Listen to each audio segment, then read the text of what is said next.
Hello, TM24 here, and we are back with some more Marvel Snap content.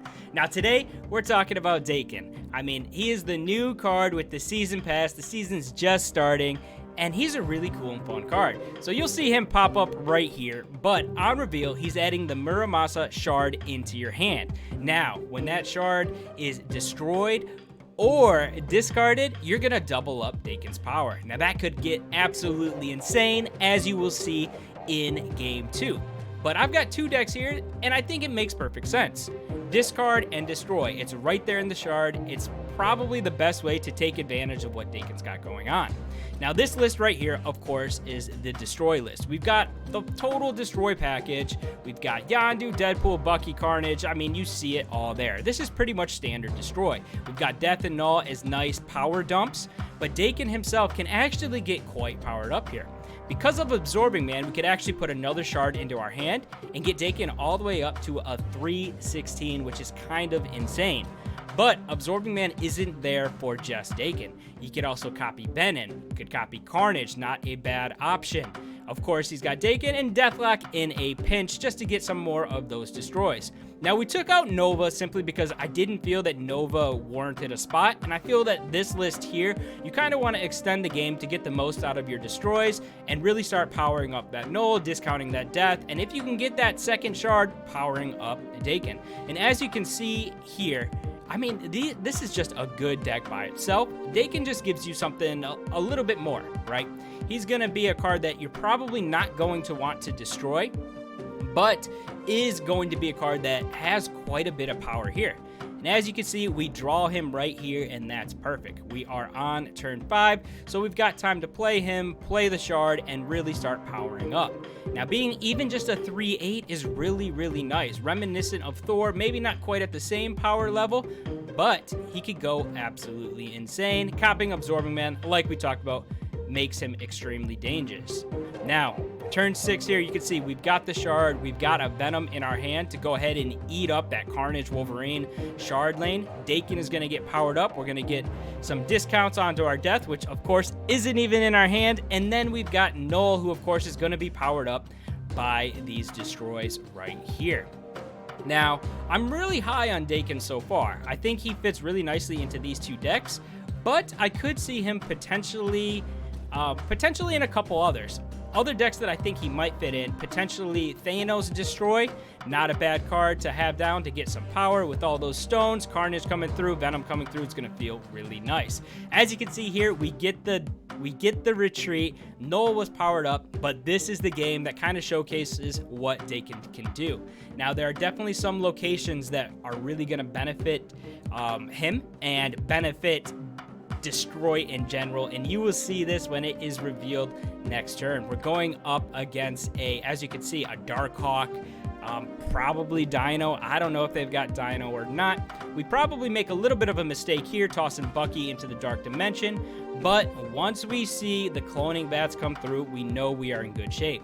Now, my thought was to instant Yondu there and start destroying his deck, but what I want to do here is actually create some space for Daken. So I want to play him probably into the middle. You can see there, they're already snapping, and I just want to get Daken down and start getting that shard into my hand. So we're going to toss him into the middle there and get ready for the next turn. Now, because of the cloning bats, we're going to get multiple copies of that shard. And you'll see here, he's going to go absolutely insane and really start to outpower this Darkhawk deck.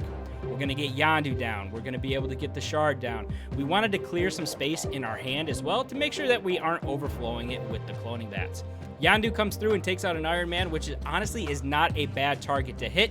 Yes, we didn't get any power on our Knull, but ultimately that was not the goal.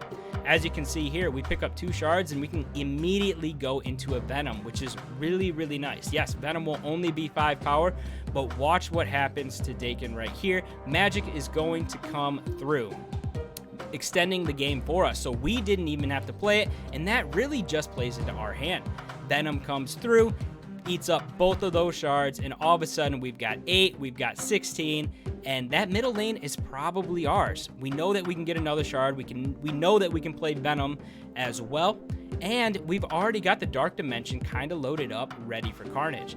You can see here, I think about playing Magik into that far right cloning Bats lane, but ultimately, I figure why not just go in with what we've got, eat up that Venom, eat up that shard, and all of a sudden, look at Daken right here. He is a disgusting 32 power in that middle lane. That's just nuts. You can kind of see how this power can certainly start to scale for him. Additionally, we could go into this turn and just go ahead and eat up another one of those shards. You can see I'm checking my Dark Dimension to see what I want to do, but I'm not even going to get there because we end up getting the retreat again.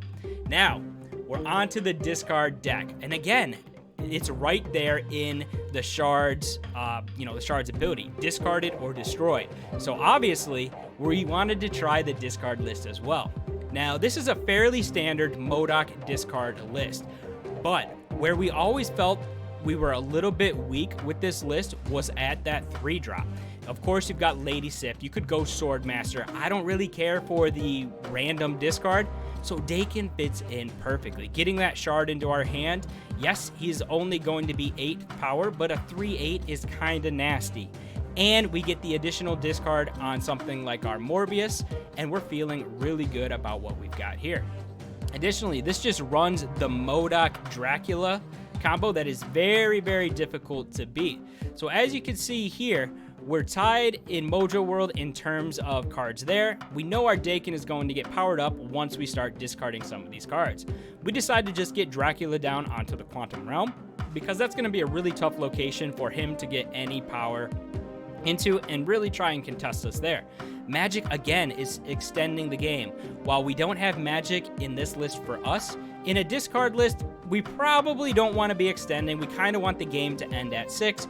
You can see they're snapping again, but we know what we've got, and we are in good shape. Lady Sif is going to come through and allow us to discard that Apocalypse, and Colleen Wing is going to discard the shard for us, making Daken a solid 8 power. We know that Dracula can be hit by Apocalypse. Yes, we're going into turn 6 with 3 cards in our hand. Not ideal, but we've got a really simple play here. We can just toss that Wolverine or potentially the Chavez into one of these lanes and just hope that it carries us through. But as you can see, they see what is coming and they just get out of the way. Now this right here is probably the perfect line of play that we could take. Ideally, yes, we have a 1-drop, but we've got Morbius on 2. We've got Daken on 3.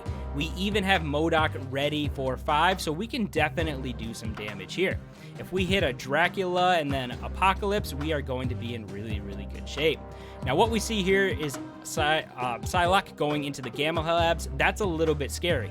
Now because Daken can only get up to 8 power in this list, we decided to play him into the middle next to Morbius. That should secure us this location, given the cards that we have.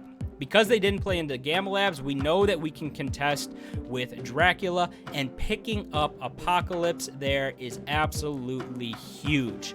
We are in great shape here for MODOK on 5, Apocalypse or Chavez on 6, depending on how much power we need. Now Lockjaw comes down. All in all, not that scary, and really, we've got our game plan set. We are ready to go. We're just going to slam MODOK onto that Dracula lane. Now, typically, I'd love to spread out this power a little bit, but Rickety Bridge is going to hold us back. Now, we could just throw the shard there, really make sure that that bridge isn't contested going into turn 6. Ideally, we have Swarm in our hand, but in this instance, we do not. So instead, MODOK comes through, Wolverine comes down into that middle lane, and look at the power we've got there. We've got 10, 8, and 4, and now we've got Chavez ready to come down as well. Again, our opponent is snapping, but we know what we've got. We know we are in great shape, because Dracula is going to eat up that Apocalypse. We're going to get another discard onto Morbius. Daken is already 8 power. Wolverine is 4, and we feel really good going into this final turn.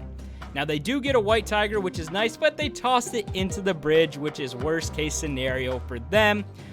final turn here, we are just going to slam that swarm into the rickety bridge to prevent them from taking that location, and we're just going to rely on Apocalypse on Dracula. But ultimately, our opponent retreats, and we get another dub. Alright, so you've seen some gameplay. I kind of talked about Daken. These are the two lists that I'm running right now. I feel like he just fits into these lists. Yes, we could try to get a little bit creative and do something crazy with them, but it says it right there in the shard. When it's discarded or destroyed, double Daken's power. So those are the two lists I wanted to try first, and I see a ton of potential here. So here's the destroy list. Here is the discard list. I really feel like he fits in perfectly on this list and gives you that little bit of extra power that you were maybe missing from Lady Sif or from Swordmaster. But I'd love to hear what you guys got to say and what you think about the new card. I feel like he's got some serious potential. I feel like he's definitely a card that fits in nicely with two decks that are already fairly strong on their own. But let me know what you guys think in the comments below. Additionally, if you've hung around till now, I really do appreciate you taking the time to watch the video. It means a lot to me. If you haven't subscribed or liked the video yet, now would be a good time to do so. But until the next one, have some fun.